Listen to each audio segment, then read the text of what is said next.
Hello friends, good evening. আমি আজকে বানাবো ঘরোয়া মোমো। সেই জন্য ময়দাটাকে মেখে নিচ্ছি। এই যে ময়দাটা আমার মাখা হয়ে গেছে। মোমোর জন্য আমি গোল করে সেট করে নিচ্ছি। এবার আমি বেলে নেব।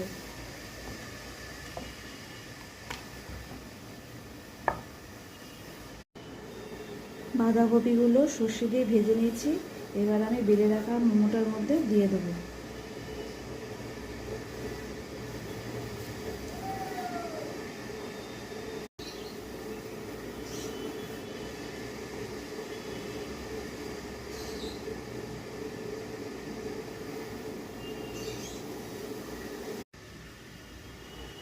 মোমোগুলো আমার সব পুরভরা হয়ে গেছে।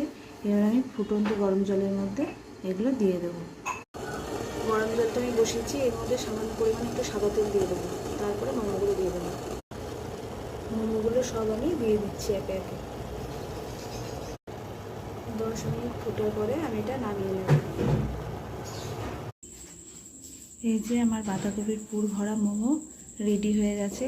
গরম গরম মোমো সস দিয়ে খেতে দুর্দান্ত লাগবে।